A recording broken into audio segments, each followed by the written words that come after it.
Feeling a little like fall. That can only mean one thing. And no, it's not pumpkin spice flavored lures. Corn poppers. A topwater popper I've made for years. I'm going to show you the whole process. You can do this with a bare minimum of tools. And it's an effective popper. And you can say that you caught a fish on a corn cob. I don't know if that counts for anything, but it can be fun. And let's get to it.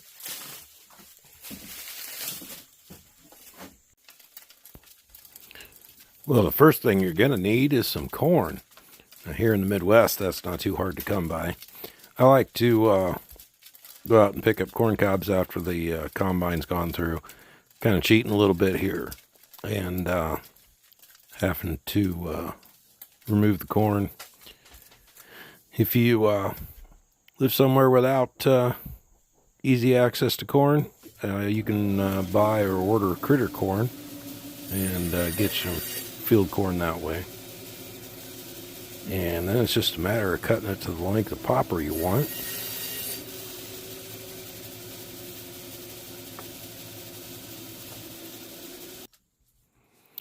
And the most important thing, drill out the gummy center. That soft and chewy center is not something you want in your lure. The ring of a corn cob is incredibly hard. The center is not. And it's also not dry enough right now. So we're going to run it in the microwave at low setting for 20 minutes and dry it out a little bit. And then comes the crucial step of putting a new center in the lure. And you want to use as a lightweight dowel. I went a little heavy on this dowel. This is a heavier pine dowel. This lure ended up a little bit heavy, but you can experiment with it. The corn cob's denser than you would think, so by the time you put a coating on it, you want to make the other components as light as possible, because it is intended to be a popper and float on top. If you get too heavy a wire and too much epoxy and too heavy of a dowel, all that adds up and you end up with a sinking corn cob lure. You can make a jerk bait out of a corn cob. That works also. And if you round the front of it rather than leave it flat, the weight of the hook, you can actually walk the dog with it and make a spook type lure. I used the ball bearing to tap that in so that I ended up not putting the dowel all the way through. And this one was just wood glue. You can use whatever. Super glue, wood glue.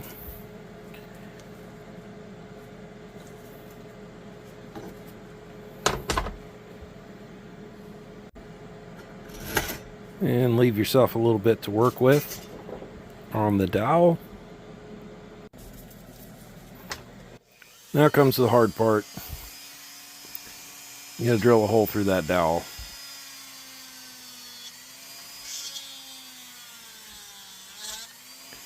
In the center as much as possible. You can chuck the dowel in a drill press if you've got one, and use the hack of putting a drill bit in a vise and run the dowel down. Or you can make yourself a jig, real easy for holding the 3/8 dowel straight up and down, put it in your drill press and run the drill through it. I've gotten used to drilling with the Dremel, and I'm pretty comfortable with it, so I can usually get it pretty centered.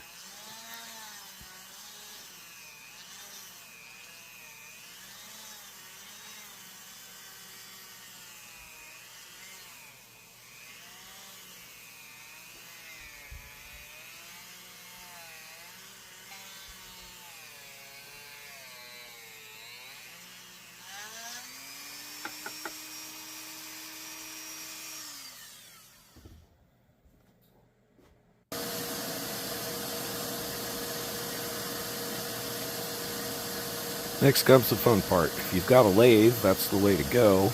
I do not have a lathe anymore. Wouldn't mind getting a little mini lathe for some of the stuff I do, but in a pinch, a drill press works just fine.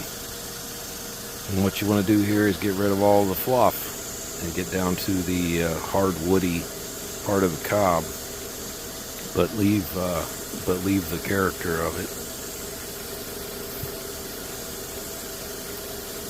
And you can play around with shapes a little bit here. I like a tapered tail. That way the head floats better than the tail, and that combined with the weight of the hook on the back end will keep the nose up and make a better performing popper that way. When you give it a jerk, it'll pop down into the surface of the water rather than plow through it.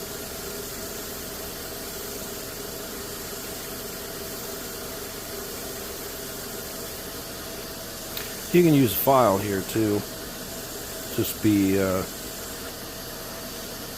conscious of safety with spinning tools. Don't wrap the lure. If you're going to use an emery tape like this, you don't want to get it spun up and get your hand in it.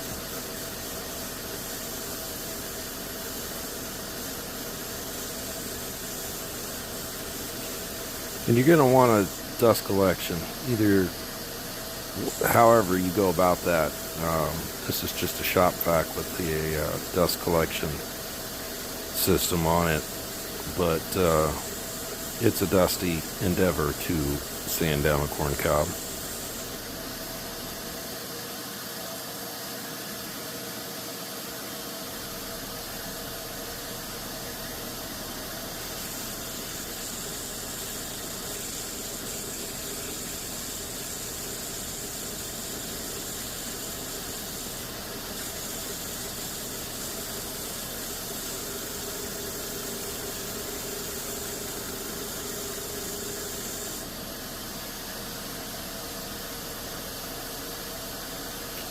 All kinds of options with this. Have fun with it. Experiment with it. As long as you got the dowel through the center for your strength and for routing your through wire, you're good to go. You can do just about anything.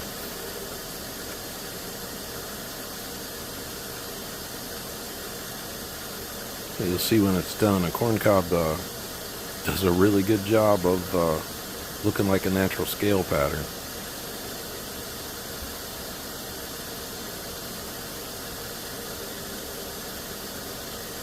I have experimented with corn cobs on crankbaits, but they're a little bit tough. You could set them in epoxy and work with them that way.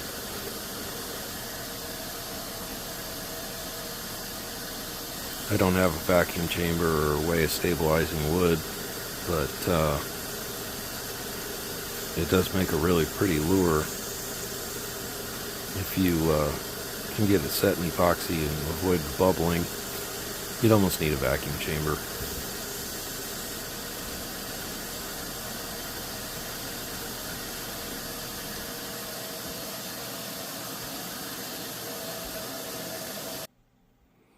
Alright, now we're going to cut that piece off. Got the general shape.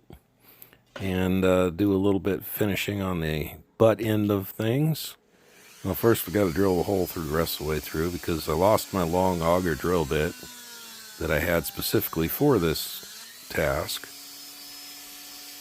I think it might have got sucked up in my dust collection system, but I couldn't find it. But if you drilled straight on the front side, usually you can find it with drilling through from the back side to connect the dots.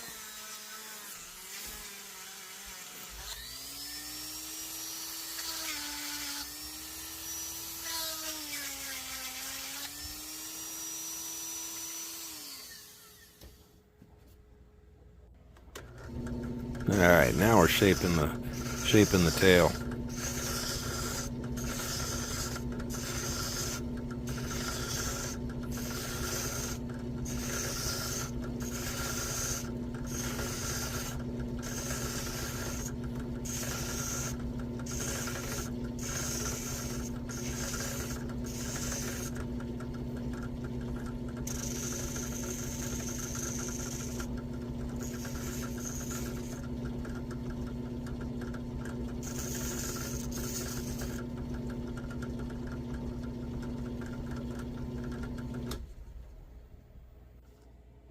On to wire work.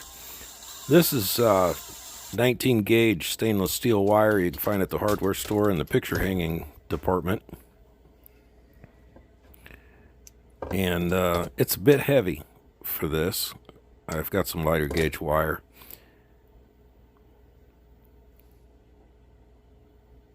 But you can use just about anything you want with it. The lighter and more annealed type wire is going to be a lot easier to work with, but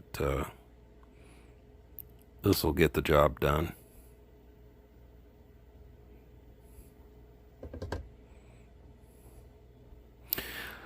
A few too many wraps on that one.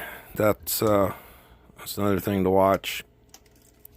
You want to minimize how much wire you put into the lure. Like I said, it's not the most buoyant thing in the world to begin with. What I do is pull that head end in a little bit, and then I twist off a line tie on the back, and then you can pull the line tie back out of the nose of the lure.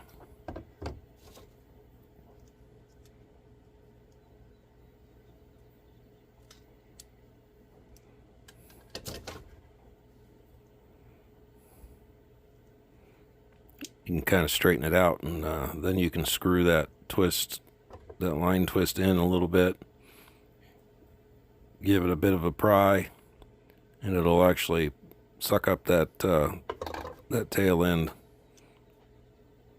real cleanly.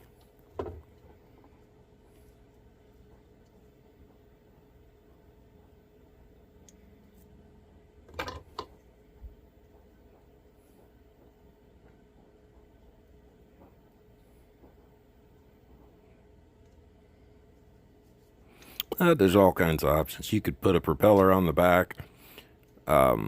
Just about anything you want to do.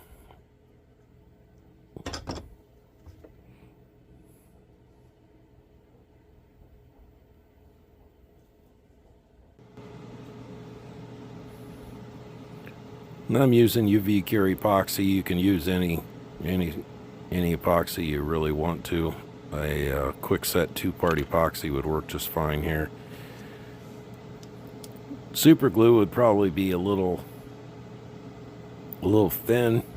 You want to make sure that you coat the inside and the edges on the front to avoid getting water intrusion into the lure.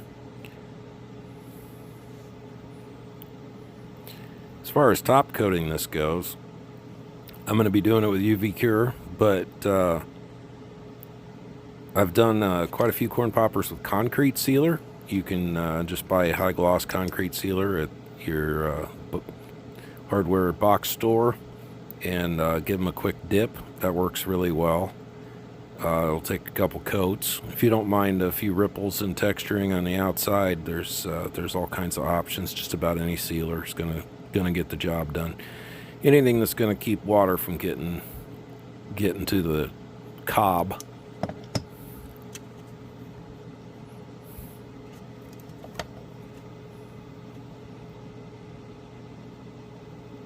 I always pay special attention to my hook hangers and line ties, and give them a little bit of a shot of epoxy first before I dip them or brush them with epoxy, because it's a problem area. It's a good place to get bubbles and leave imperfections, and you don't want to. Oh, here we go. Now we're cooking corn. This is an optional step. I like it. It gives it a two-tone appearance, and you can burn the whole cob. You can also paint and then sand down the cob, and it'll fill the kernel pockets with the paint and do a real nice pattern. And I've also experimented with like a wood glue mixed with a cedar dust, sawdust, and rolling it. All kinds of things. You can fill those little divots with some color.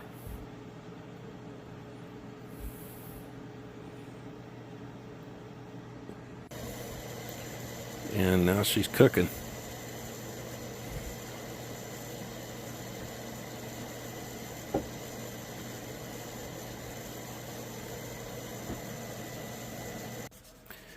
Now I do a two coat process on everything. The reason being, it's similar to like body work. You're sanding this back down almost to bare material. This is filling all those holes, and if you want a glossy, smooth finish, you got to sand it back down. If you don't mind the texturing, then you can skip that, as long as it's waterproof. One other thing is that it tends to knock down the little raised strands that'll fray up on the lure, and those provide a path for water intrusion. So if you can give it a sanding and then another coating, you can seal those off. Then I just used I just drilled a couple of eye holes. What you want to do with the lure is kind of see where the wire, if your wire's not straight through, if it tapers off to one side, that's actually better. And you want to, you know that the lure will roll over towards the side that the hole is. You can even float it and see which side's up, and make sure it's the way you want. You can do that before you burn it. You just got to make sure it's dry when you coat it, but if you get the hang of it, you can usually tell which way is up and do the eyes and the burning. Or not care. You can just color and texture and paint the whole thing, and the fish aren't going to know the difference. It's just whether or not you want the look of it.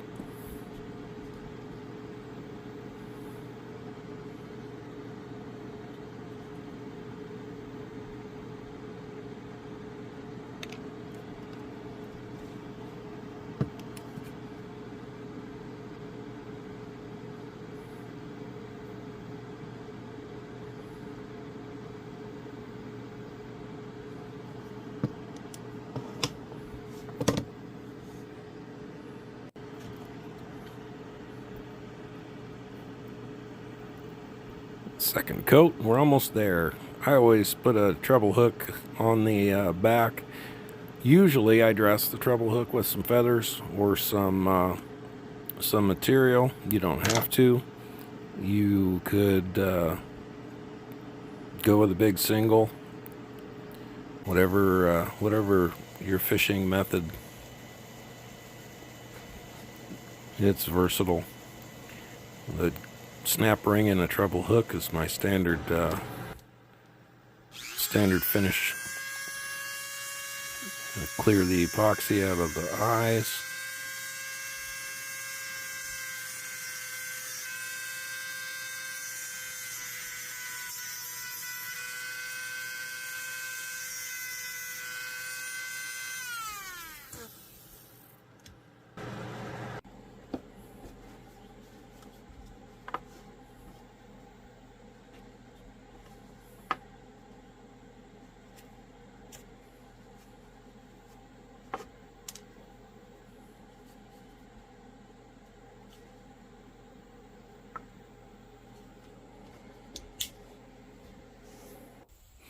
All hooked up and ready to fish. There you go. There's a corn popper.